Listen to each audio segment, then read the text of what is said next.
Olá, pessoal. Esse é o Muniscast, podcast do Munis do Brasil. E olha só, chegamos enfim ao podcast número 2. O meu nome é Cristiano e junto comigo estão a Flávia e o Wesley. Oiê! E aí, pessoal? E a gente tem uma novidade, temos um integrante novo nessa edição que vai fazer parte do nosso elenco fixo, que é o Augusto. Oi, pessoal, o meu nome é Augusto e a minha Sailor favorita é a Moon. E olha só, chegamos ao 5º episódio de Sailor Moon Crystal. E no podcast de hoje nós vamos falar sobre o episódio 5 de Sailor Moon Crystal. Vamos falar agora sobre a visão geral do episódio, na opinião de cada um dos integrantes. Flávia, o que você achou do episódio? Como todo fã de Sailor Moon, eu achei que demorou muito pra sair esse episódio. Os dias não passavam, mas falando do episódio em si, em comparação aos outros, foi foda. Eu concordo com a Flávia, eu achei que o episódio foi muito bom e eu não consegui ver erros nesse episódio, que é um ponto muito positivo pra esse episódio. E ainda, antes da gente continuar sobre essa visão geral, alguém sabe onde foi parar o Jedi que não morreu e também desapareceu? Tá de férias na Disney. E o que você achou desse episódio, Wesley? Com certeza esse foi o melhor episódio do 5. Com toda certeza do mundo. E o nosso E o que novo mais? integrante tem alguma coisa a falar sobre o episódio? Tenho sim. Eu gostei muito desse episódio 5, desde o episódio 1 que eu não senti, assim, sei lá, uma coisa tão bacana assistindo esses episódios novos. Eu gostei demais. E alguém conseguiu ver algum erro, algum bug, alguma coisa errada nesse episódio? Nenhum. Não. Na verdade eu não vi erro, só que eu achei mal desenhado uma parte. Que é a cena da Alita lá segurando, acho que uma sacola, não lembro o que é que ela segura. Mas deu a impressão que ela não tava usando uma luva. Parecia que era uma tatuagem na mão dela. Eu achei estranho, não sei, só isso também. Mas o resto foi perfeito, deu pra esquecer. Esse episódio a gente pode comparar ao primeiro. Porque os outros em si teve muito erro de traço. Muito erro de desenho, muitos bugs. Esse eu não vi erro nenhum. Assim, eu não percebi o que o Wes disse. Mas pode ser pela emoção de, não tô vendo aqueles erros gritantes que tinha no episódio 2. Ou no 3. Sei. Mas na verdade não é bem um erro. É só, digamos assim, a textura que eles fizeram pra... Porque isso já é detalhe demais. A textura que eles fizeram pra essa parte da luva aí que eu disse, ficou meio fake, não sei, eu pensei, peraí, eu não tô entendendo que essa mão rosa é a luva ou é a mão dela que tá com a tatuagem. Mas assim, nada que... isso é besteira. E vocês acham que a Naoko, enfim, começou a ouvir os fãs e as reclamações dos erros e bugs e por isso melhorou? Ou foi alguma coisa que a Toei demitiu os estagiários? O que vocês acham que deve o mérito desse episódio ter sido perfeito em relação a erros? Eu acho que a Toei ouviu os fãs sim. E esse intervalo que teve entre o 4 e o 5, eu acho que eles usaram pra retocar algumas cenas, deixar elas melhores pra estreia do episódio. Mas eu também parto do princípio que eles estavam extrapolando nos erros. Eram erros gritantes, como o próprio Wes disse, o olho da Amy tava um na Lua e outro na China. Entendeu? Com certeza. Tipo assim, eram erros gritantes, então se eles continuassem assim, o pessoal ia desanimar de ver o anime. Ia mesmo. Ficava muito feio. Eu acho que eles realmente ouviram, né, os fãs e toda essas reclamações na internet que tinha pra todo lado e realmente melhorou. Eu espero que os episódios continuem nessa mesma qualidade ou superior, porque foi o único episódio que eu assisti assim e falei, cara, foi perfeito esse episódio, melhor até agora, melhor até do que o primeiro. E tem outra parte lá da transformação da Alita, que se eu não me engano eu até vi lá no grupo que postaram, que no Moon Pride você vê uma coisa, é na parte do final da fundo, né? Isso. E no episódio diferente, assim, mais remasterizado, digamos assim. Parece que a pose final foi totalmente redesenhada. O que é bom, porque provavelmente a pose original tinha algum erro que a gente ia ver no episódio. Ela tava mais magra, parece, no Moon Pride, e as proporções não estavam muito boas, sei lá. É, porque a Mako-chan sempre teve muito corpo. Aham. E muitos fãs também, né? A Mako-chan é uma das mais queridas pelo público. Talvez isso também seja um ponto que eles capricharam mais no episódio. Quem sabe? É verdade. Na década de 90, todos os homens eram doidos pra ver a calcinha por debaixo da saia. Concordo. Só a calcinha. Tá Eita, vendo? nós. Como eu disse.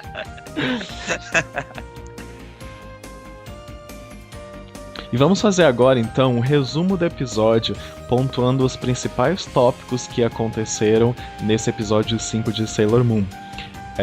O primeiro ponto legal de ser debatido é sobre a primeira interação da Serena com a Alita, que foi bem fiel ao mangá. O que você achou disso, Flávia?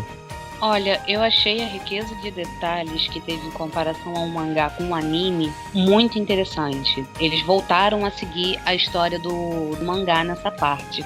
Porque todo mundo sabe que eu fiquei pé da vida, né? Pelo Jiraiya não ter morrido, como era pra ser como era no mangá. A Usagi é atropelada mesmo pelo carro. Eu não lembro disso, se é essa cena mesmo. Sim, a cena ficou bem fiel ao do mangá. Sim, é exatamente isso. É o carro mesmo, né? Aham. Isso. Tá. Eu gostei muito. Agora, em relação ao humor da Serena, nossa, cara, eu me senti nos anos 90 de novo. Com aquela Serena, com aquela Usagi, Serena, como vocês queiram chamar. Voltou, eu me senti na década de 90 de novo. Com aquela personagem boba, gulosa, que eu cresci e me identifiquei. Agora, sobre a história da Júpiter, como eu disse, foi muito fiel ao mangá e até mais rico do que o mangá. Por quê?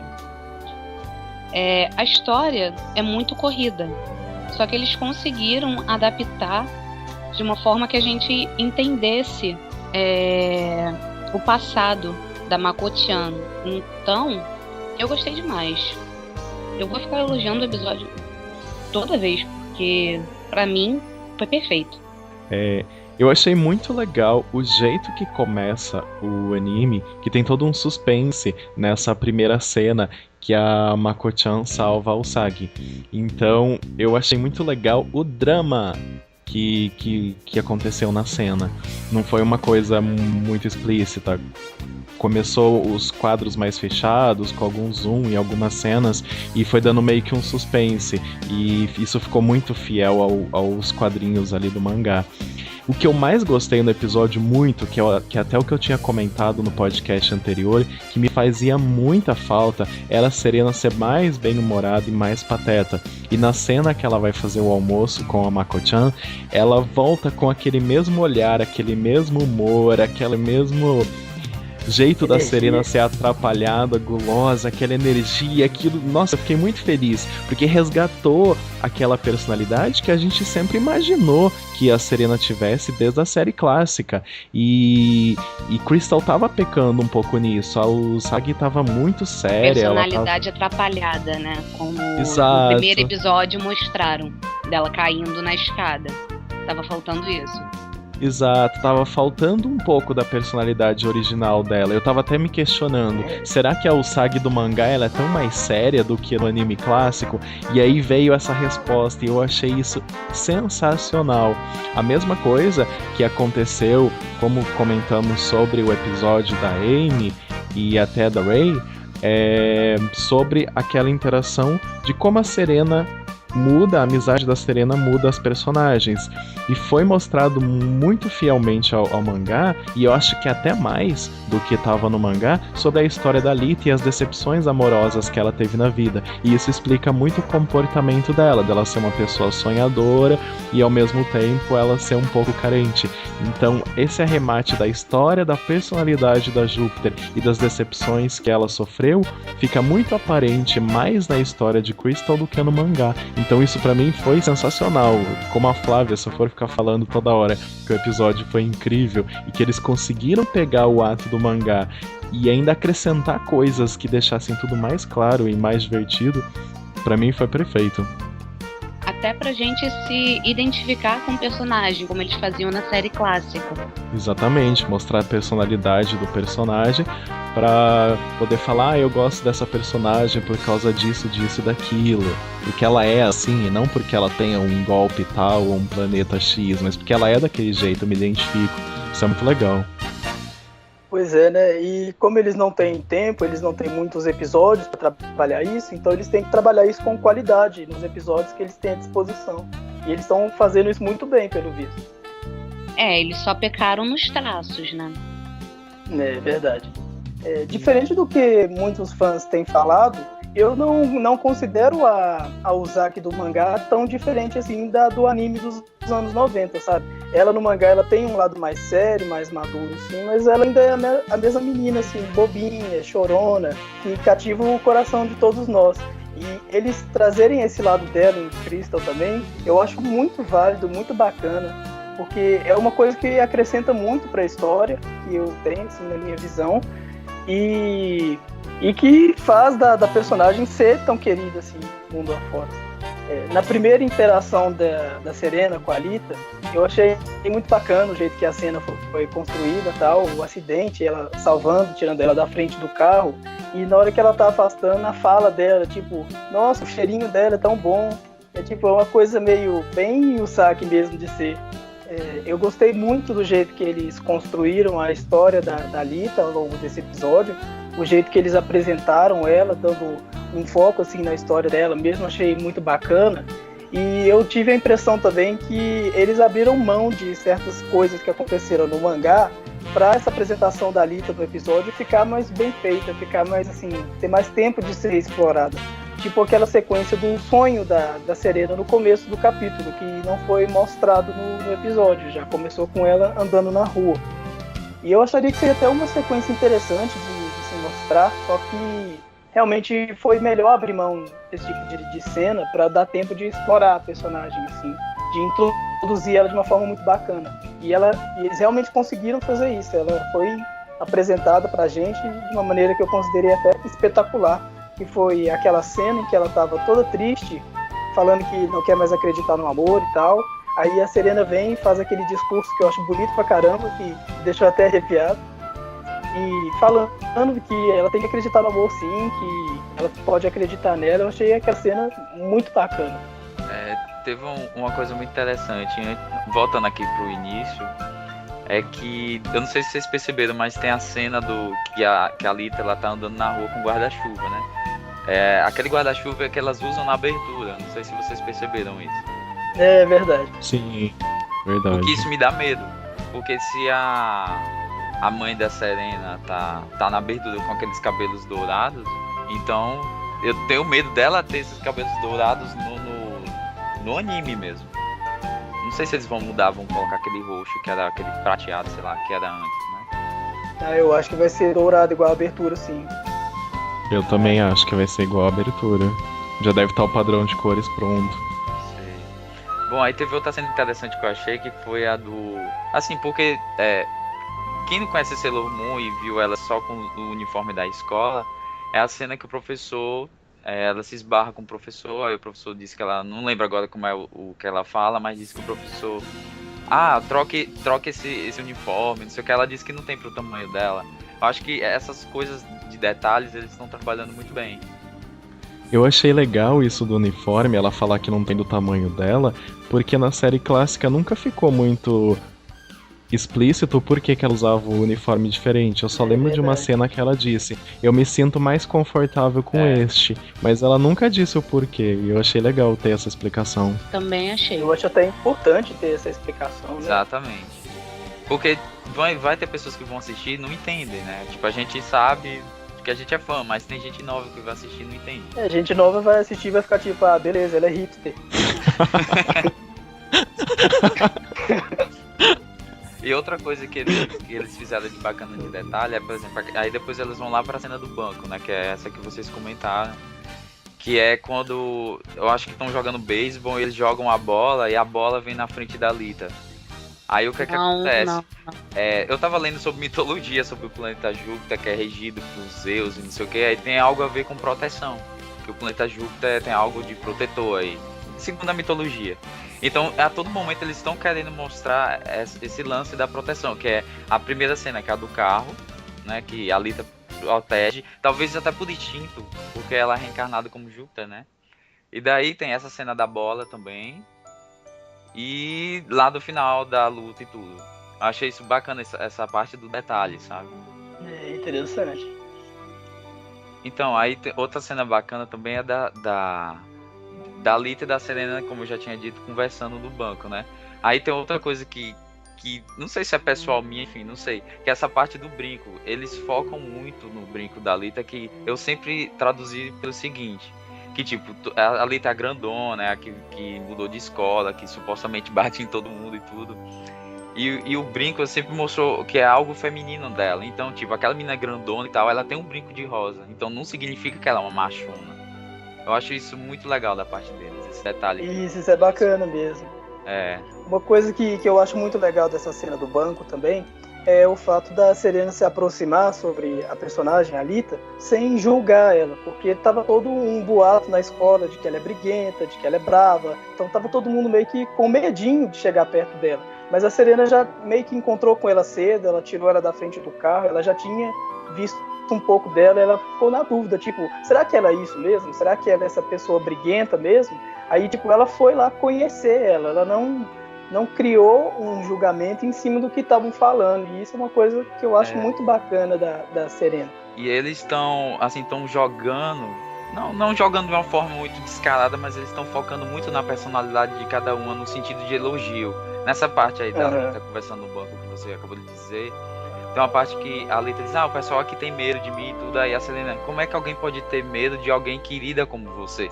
Ou seja, ele tá isso que eu amo, essa loirinha. Que a Alita é querida, é grandona e tudo. E tem uma parte que depois que elas estão aí, elas vão pro videogame, né, que pede pra Serena pra conhecer a cidade, que a Alita diz que não conhece a cidade e tal. Aí aparece a Amy. Aí tem a hora que a Amy fica meio que filminho ali quando vê a Alita jogando e tudo. Aí tem uma parte lá, não lembro agora, conversa que a Selena pega e diz, Amy, você é muito calma. Aí depois mostra a Amy pensando, olha, a Serena é uma pessoa que faz amizade muito fácil. Então, indiretamente, eles estão tentando... É porque eu acho que eles não vão ter muitos episódios pra focarem na personalidade de cada um. Então, eles estão usando os elogios pra nos dizer isso. Pra de forma indireta, né? Delas, né? Isso.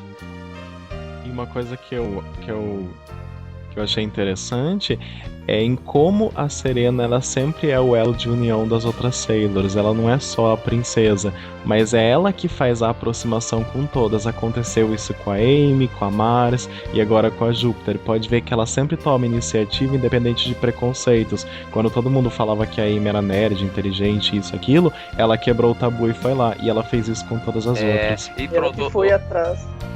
Pode falar. Outra cena, assim, como eu tava falando de elogio, é na cena que elas estão olhando a vitrine de noiva, que elas ficam discutindo, que quer casar e tal. Aí a Serena pega e fala, Lita, você é muito feminina. Daí você já vê o foco na personalidade. Isso é muito bom. Pra quem tá conhecendo, principalmente. Né? Isso é uma coisa que é totalmente oposto do que estavam falando da Lita na escola, mas isso. Exatamente. Sem contar do lanche da Lita, que é sempre o mais bonito e o mais gostoso, né? Eu fiquei até com fome depois de ver aquele lanche. A Flávia tá sempre com fome, só deixando isso claro nesse podcast. Ela come nas gravações. Eu sou mal sangue, ué. Fazer o quê? Minha mão se move sozinha em direção à comida. Tamo junto. E o que vocês acharam da cena lá voltando um pouquinho mais? Do Andrew, Andrew não, como é o nome do Rata, como é? Motoki. O Furu. Motoki, né? Que a Lita... mas o apelido dela é Furu, ele aparece, se eu não me engano, ele diz que as amigas da Serena são bonitas e tal. Aí a Lita já olha e pensa, vixe, parece com o meu ex. Aí eu sinto que ela até molhou a calcinha nessa hora aí. Ficou ensopada. Que não que tem a criança no meu ouvido agora. E depois depois eu que não meço minhas palavras, entendeu?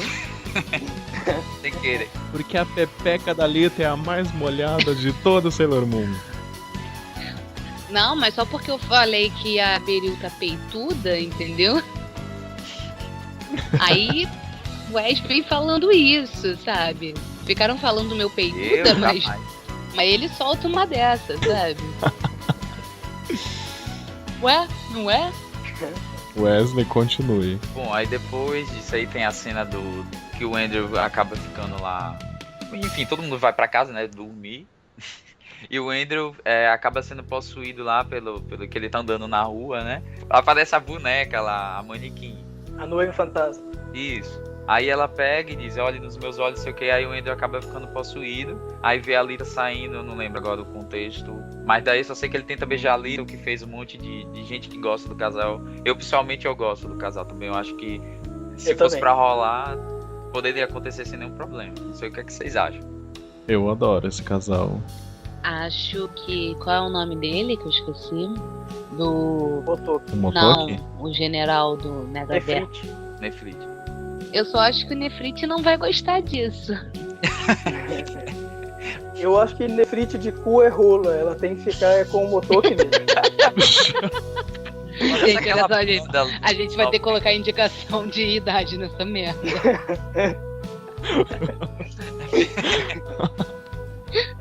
Aí depois disso, aí o que acontece mostra a cena que eu nem ligo, mas a Flávia provavelmente liga, que é a parte que a cena tá dormindo, aí aparece o Dani na janela, dizendo toque. Toque, quem é? Pra salvar a Lita lá das mãos do galego.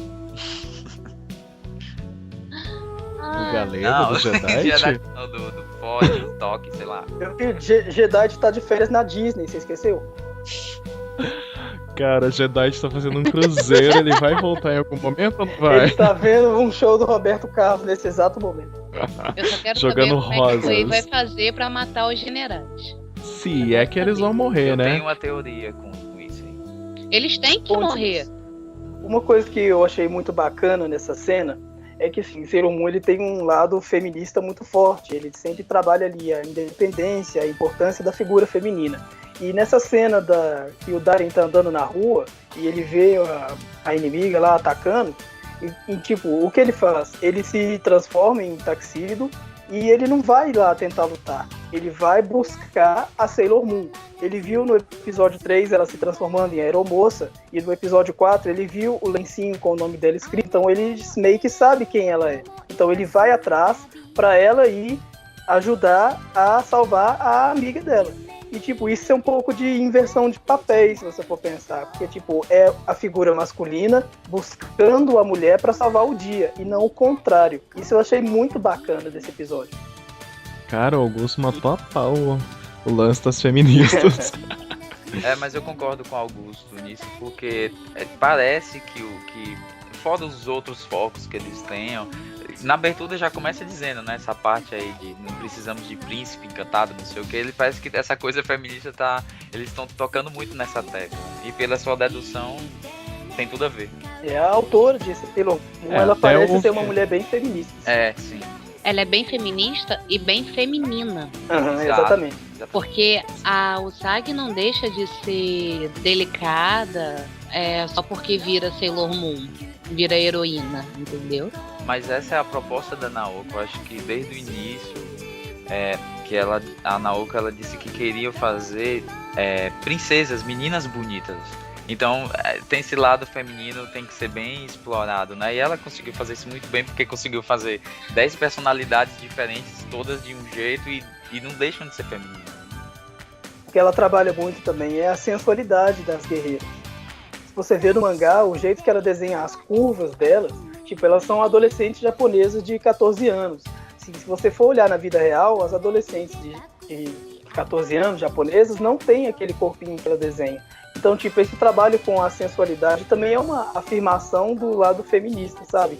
A mulher, ela tem a sua sensualidade, ela tem as suas curvas, e mostrar isso tem a ver com liberdade, não com, assim, pornografia ou levar pro lado erótico. Verdade.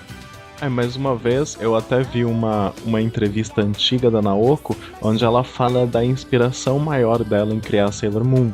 E além dessa questão do lado feminino, Sailor Moon, ela é toda trabalhada na forma de que as meninas consigam superar todos esses problemas que elas podem encontrar em relação à adolescência, ao começo de maturidade e a questão de bullying.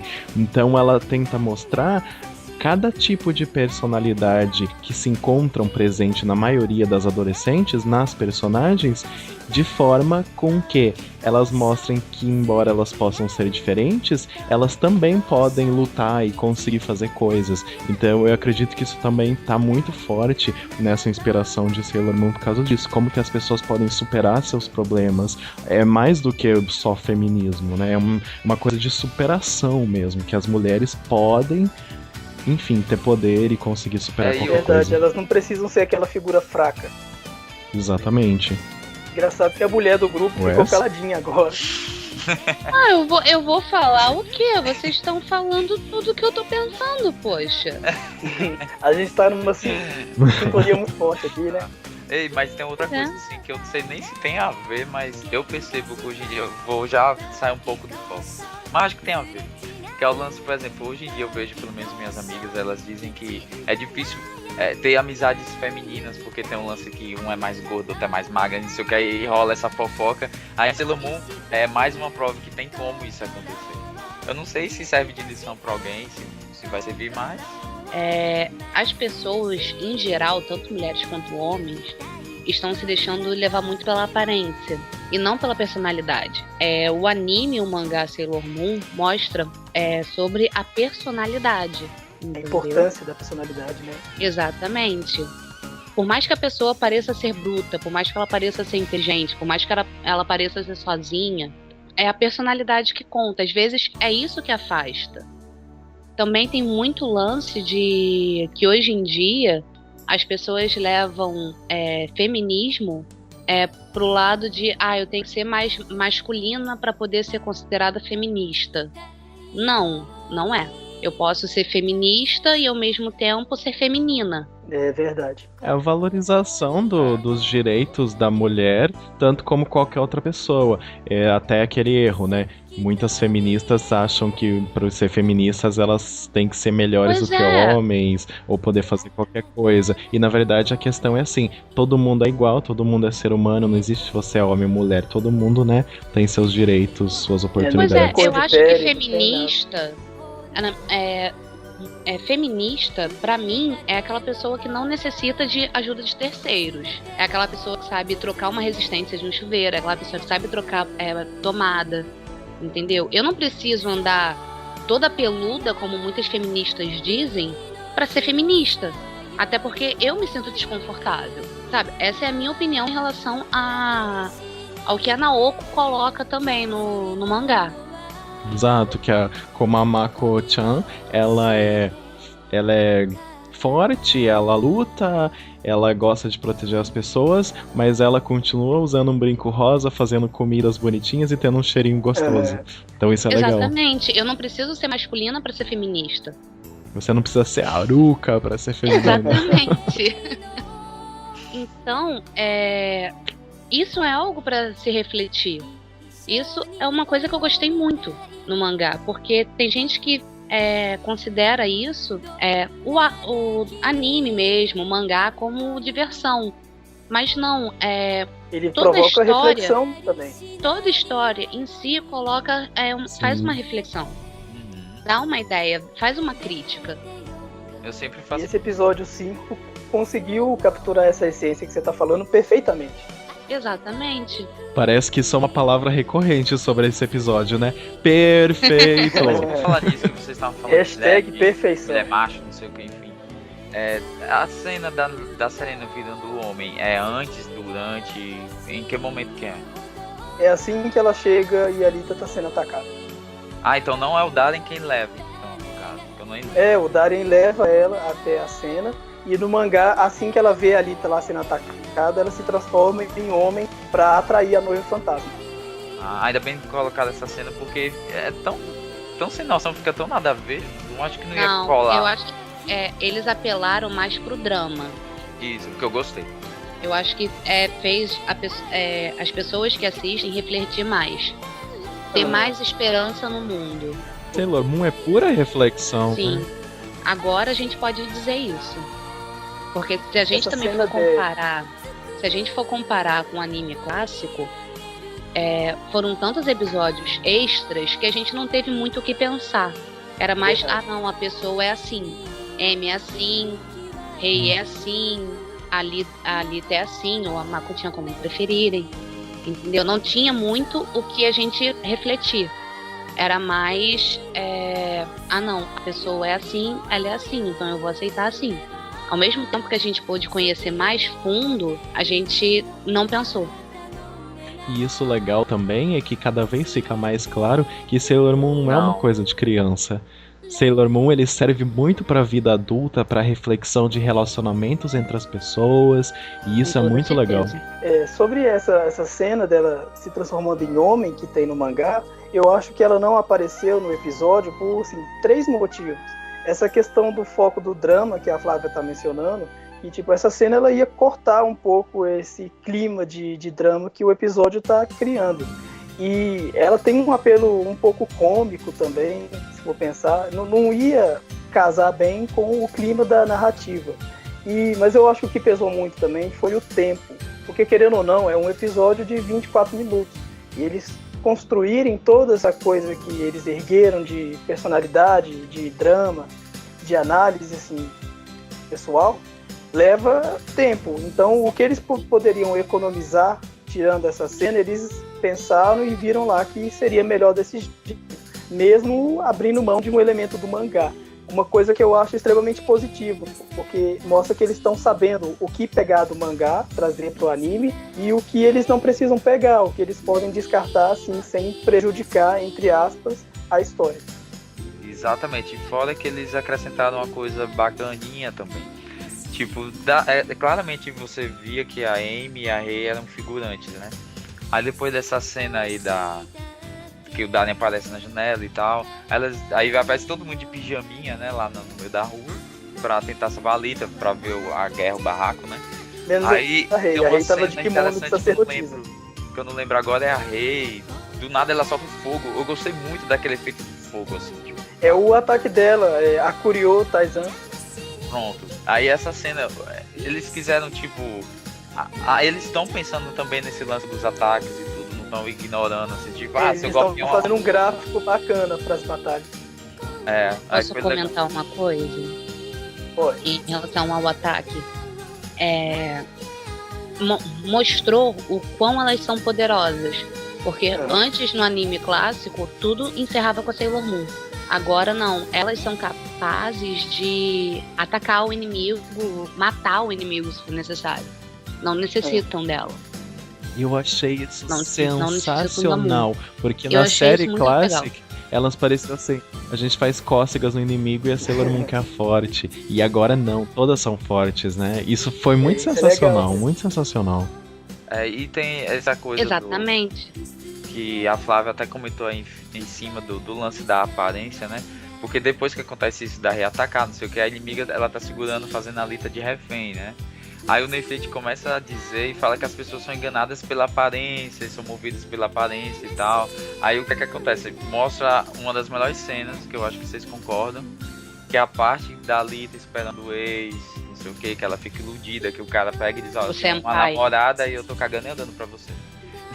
E eu achei legal mostrarem a origem dessa decepção com o senpai da Alita, porque se vocês lembrarem do anime clássico, a Alita toda hora ela tem um insight de falar, nossa, aquele cara ali, ele parece um cara que eu me apaixonei no passado, mas nunca ficou claro a história desse cara que ela se apaixonou no passado.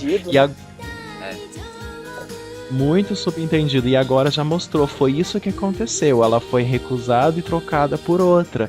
E então isso é legal, de mostrar coisas que até então não se tinham respostas, pelo menos não em relação ao anime, no mangá até tinha alguma menção. Ela foi a primeira Sailor que teve 2 ataques de uma vez só, na primeira transformação.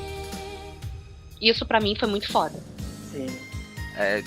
Mas teve uma coisa bacana também nessa cena aí que eu tinha acabado de falar da Alita vendo o ex e tudo, é porque eles finalmente usaram uma outra trilha sonora, uma música bem bacaninha que fica tocando no fundo, é porque eu sempre observo isso, que pra mim trilha sonora é muito importante no contexto geral das coisas. Então, Concordo. eles acrescentaram uma trilha sonora. Aí o que é que acontece? Depois o Netflix, aí vamos entrar talvez em outra discussão agora, que a Naoko, sei lá quem que fez, que implementou esse lance que diz assim, que o Netflix pega e diz que a Alita é uma tola, não sei o que, ele volta a afirmar isso, é uma tola por acreditar no amor.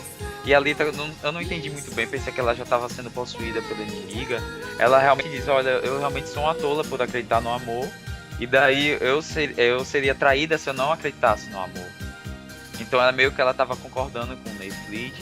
Ela fica iludida com o discurso do Motoki, porque ela achou ele parecido com aquele rapaz, que no fundo ela ainda tem sentimentos por ele, e tipo, ele chega pra ela e fala, eu te amo, e ela ficou muito mexida na hora, aí do nada ela acorda e descobre que era tudo uma enganação, né? Ela foi enganada de novo por uma pessoa parecida com essa pessoa que ela já gostou tanto no passado. Nossa. Mas também vamos fazer um comentário, né? Ela mal acabou de conhecer, ser enganada também assim é foda. Você sabe o que eu penso sobre isso? É porque, tipo, isso ainda não foi explorado no anime, e eu espero que seja mais pra frente, mas a história de vida dela, porque ela perdeu os pais em um acidente de avião, ela ficou órfã muito cedo, então isso acaba tendo uma fragilidade. Então ela ficou carente. Ela ficou carente sentimentalmente. Então ela acaba. Então talvez esse seja o motivo dela se sujeitar mais facilmente a uma decepção. E a Serena indiretamente acabou afetando esse lado, digamos assim, sensível da Alita, quando ela continua dizendo e diz assim, olha, Alita, o amor não é uma tolice, que todo mundo tem alguém destinado, e volta a dizer que a Alita é uma garota querida, ela enfatiza isso de novo, e pede pra ela acreditar no amor. Essa é uma cena muito forte e bem atual. E acrescentando mais ainda, porque nessa cena aí que a Serena fica falando que o amor é importante e tal, eles usam uma outra trilha sonora também que não tinham usado. Na verdade foram 3 trilhas sonoras diferentes aí que eles acrescentaram, nunca tinham usado até então, que que ela é bem bacana. Aí logo depois disso aparece a lua do além e joga a caneta pra ela e ela se transforma. E essa cena me frustra um pouco por causa que eles usaram aqui, comentando ainda mais sobre a trilha, né? Que eles voltaram a usar a música da Amy.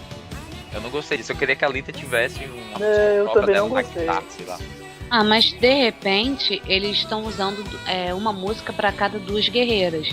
Como a da Júpiter foi a mesma da Mercúrio, de repente a Vênus seja a mesma da Marte. Sabe? Pode ser, essa faz música da Marte é sentido. legal demais. Eu gostei também.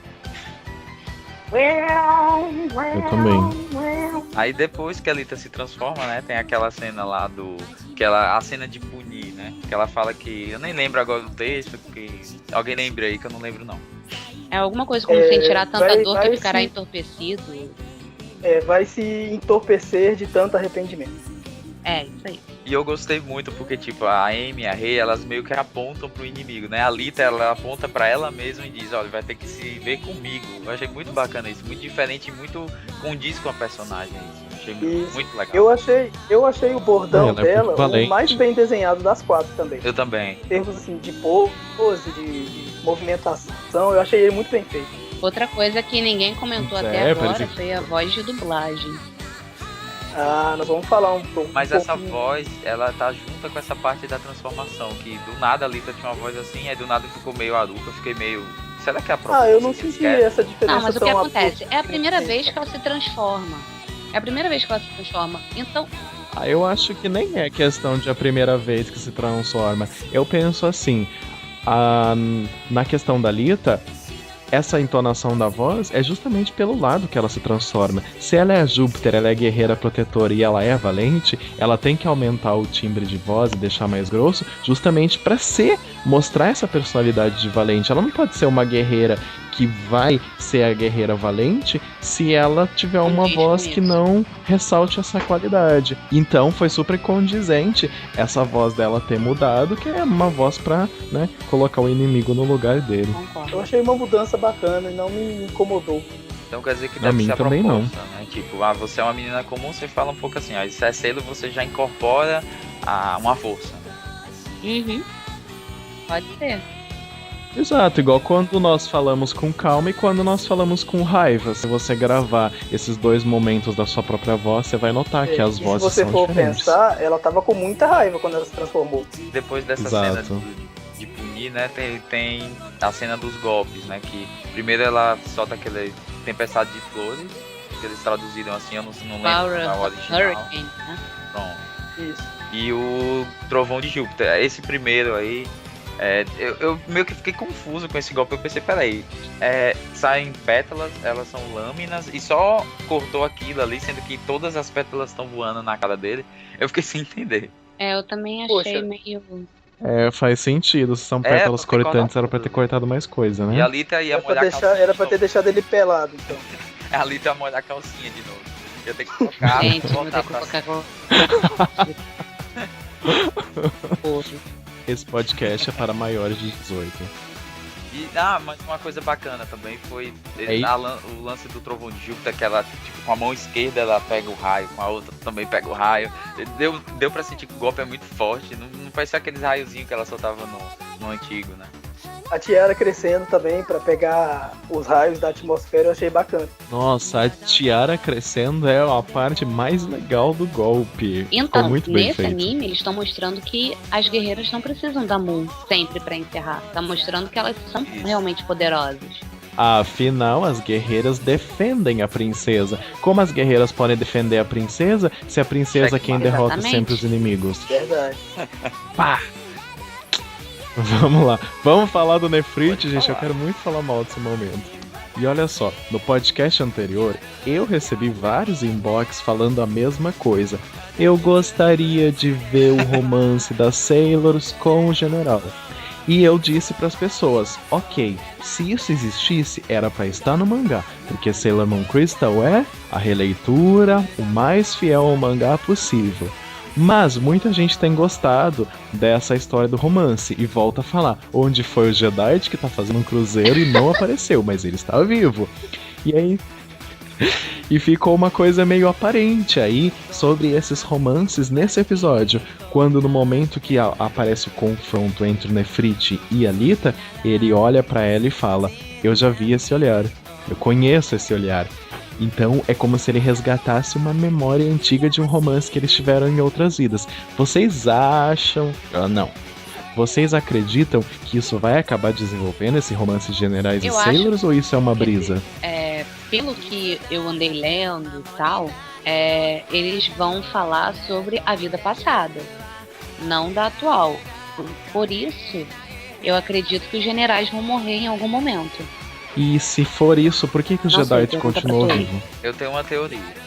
Eu também. Vão criar um desfecho dramático pra isso aí. Não tem nada a ver com romance, que elas namoraram com eles lá na rua, debaixo do pau, não sei quem. Pra mim vai ser tipo, voltando pra Cavaleiros de novo. E teve um momento em Hades que os Cavaleiros se reúnem, aí fica os vilões que acabam se aliando. No caso, os generais vão se aliar a Sailors em algum momento. Eu acho que vai ficar essa coisa de proteção, de que eles vão morrer tudo junto e elas vão chorar, vai ser aquele drama. Imagina um desfecho bem dramático mesmo. Sei lá. Eu acabei de ter uma ideia. Diga. De que eles não vão colocar o suicídio da Usagi de novo. E os generais vão morrer pra proteger o príncipe. Por que você acha uma coisa vai tirar a outra? O que eu tô pensando é o seguinte, que eles vão morrer pra defender o príncipe, porque, cara, não tem sentido eles ficarem vivos. Não tem sentido, até porque na fase R, no mangá pelo menos, eles aparecem em uma conversa com o Mamoru em pedras ainda. Exato, eles já estão mortos, não faz sentido eles ainda estarem vivos. Então, eu acredito que seja isso.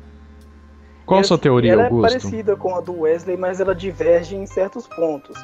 Eu penso que eles ainda não morreram porque eles querem desenvolver um pouco desses personagens. Porque pensa bem, o Jedit Reno no episódio 3, que tipo de exploração ele teve até o episódio 3? Nenhuma. Ele era só aquele loirinho que tava ali fazendo merda no Dark Kingdom. Aí, deixar ele vivo vai dar margem para explorar. E botar um pouco desse romance dele com as guerreiras, deles com as guerreiras, vai ser um tipo de exploração. Mas eu acredito que vai ficar só em termos assim, de lembrança da vida passada mesmo. Eu não acho que as meninas do presente vão ter um relacionamento direto, amoroso com eles, não. Sim, isso foi o que eu li. Que parece que a Toei confirmou que eles vão explorar a vida passada dos generais. Espero que seja com a vida da Beryl junta, né? Com certeza. Pode ser, isso já não sei. Porque como eu disse no outro podcast, que eles estão, eu sinto que eles estão guardando a história pra Beryl, que ela tá muito coadjuvante ainda, né? Ela vai mostrar as garras.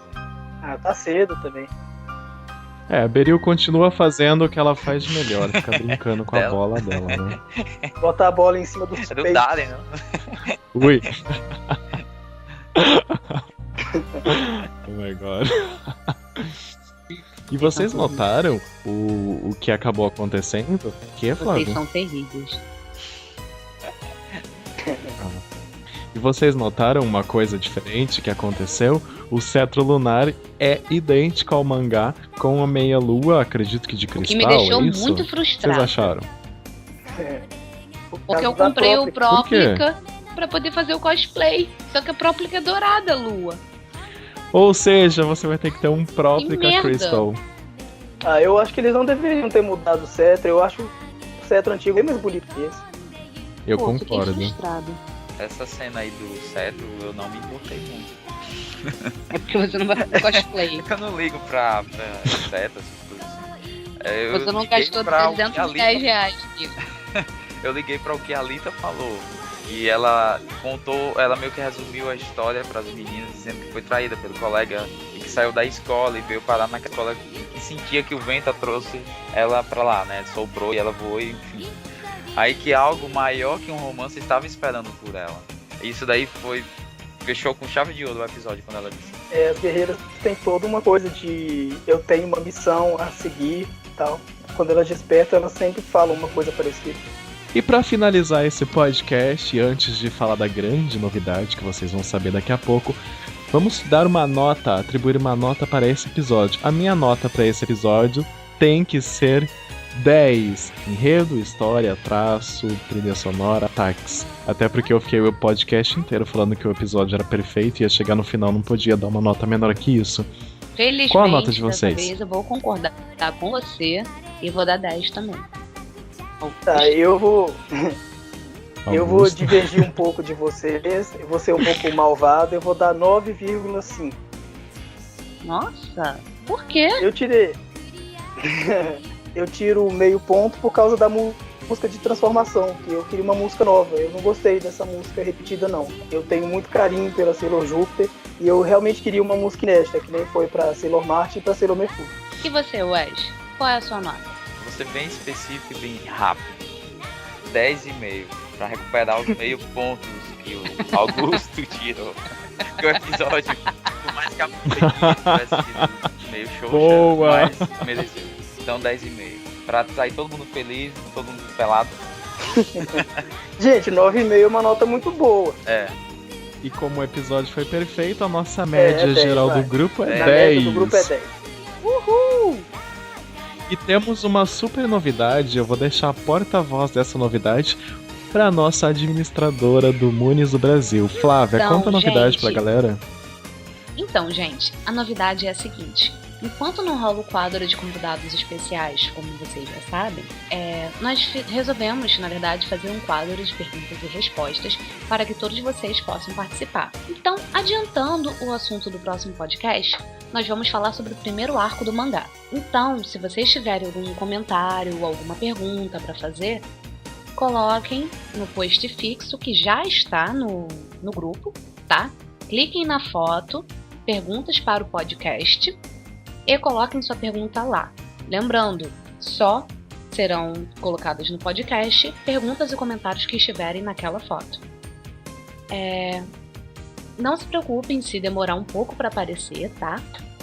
Elas vão aparecer. Vamos selecionar no máximo 5 perguntas para o podcast não ficar tão grande assim. Até porque somos 4 pessoas, então já aumenta um pouco o nosso número em comparação ao podcast anterior. E é isso, eu espero que todos vocês participem, né? estamos contando com a presença de todos vocês. Lembrando que o podcast é oficial do Grupo Munis do Brasil. Todas as perguntas, comentários sobre o podcast devem ser direcionadas para este grupo e não para nenhum Isso aí. outro. E vocês não vão dizer sobre o que é essas perguntas, não? As perguntas podem ser sobre qualquer tema relacionado ao podcast da semana. Vocês podem enviar perguntas sobre Crystal, sobre mangá ou sobre dúvidas no geral. Nós iremos selecionar as melhores perguntas que tenham a ver com o conteúdo do mangá que está sendo debatido. Sua pergunta pode demorar um pouco a aparecer, mas Obrigado, com certeza Thiago. uma hora nós iremos respondê-las. Eu vou pôr isso, eu tinha que pôr isso. Nossa! Eita, Giovana. Bom, vamos lá. Vamos finalizar? Ah, O forninho lunar caiu. já caiu. O forninho lunar caiu. Vamos lá então. E chegamos ao fim do podcast de número 2. Aproveite para nos acompanhar no grupo Munis do Brasil no Facebook. Acompanhe também pelo nosso blog que você pode acessar no muniscast.wordpress.com. E também se inscrevam no nosso canal no YouTube, que é o Munis Podcast. Não se esqueçam de curtir o vídeo e, por favor, divulguem para todos os Munis do Brasil. Bom, como a gente já passou os canais, então. E Posso é isso falar? aí. Até logo. Posso falar? Não. Posso falar? Calma aí. Posso falar? A gente já E por finalizou hoje é o podcast quando você mijava. E A acabou. gente só tá galera. falando tchau. Tchau, e Fale, minhas mãos Flávio. me liguem, hein? Gravando! Eu tô com Oi. xixi. Wesley! Vai logo lá, a gente espera. Wesley, anda logo, eu tô mandando. Fui e voltei, pronto. Vai, Flavinha, pelo amor Vai Olha só, mijar se no você chão me- também, se Se quiser. você daqui a- ficar apertado, tu não vai sair, seu filho da puta. Vai mijar no chão. Eu tento gravar e o Augusto fala, vai mijar no chão. Calem a boca! Cristiano, tu só falou de mim, esqueceu do Wes. Eu vi. Calma, o Augusto não O começou. principal. Gente, Lá, o meu nome é Augusto. Tenho 19 anos. calma. Wesley falando, morrendo. Oi. É, A minha porque eu pedra é o diamante. Oi, pessoal, eu sou o Augusto. É sou o menino mais frio. Vai, Augusto, você Ah, olha apresente quem melhor. fala, olha como é que foi a sua apresentação. Ah, seja mais amigo, cara. Tu tá imitando o Wes. Eu? Tá, de novo. Vai por mim, eu sou mais experiente. Mete a merda. Ai. Flávia, fala, cachorro. Pelo amor de Deus. Pô, Ué, vocês falavam que não tava falando porra nenhuma, agora eu vou falar. Gente, puta que pariu. O Augusto que vai falar e a Flávia que tem que se ajeitar. eu vou mijar. Agora. É o quê? Deixa eu só fazer um Toda comentário. vez a Flávia quer comentar antes. Não, é só um comentário, eu juro. Puta merda, a cada 1 minuto de podcast sai uma besteira. Cara, é uma palavra maldita. Ai, Flávia, fala uma novidade mais impactante. Agora vocês terão a Calma, oportunidade posso falar? Garota propaganda. É, levanta a blusa e mostra os peitos. Deixa eu falar, cacete. Enfia esse cetro lunar no pepecão, porque ele tá quebrado. O Wesley é pior do que a bola da Beril. E é isso, pessoal. Chegamos Eu ao tenho fim que de deixar mais. isso. Nossa, tá passando Calem, uma moto, calem. filha da puta, que caralho. Calem. Você Porra, tá poder da Calem. rua. Calem-se.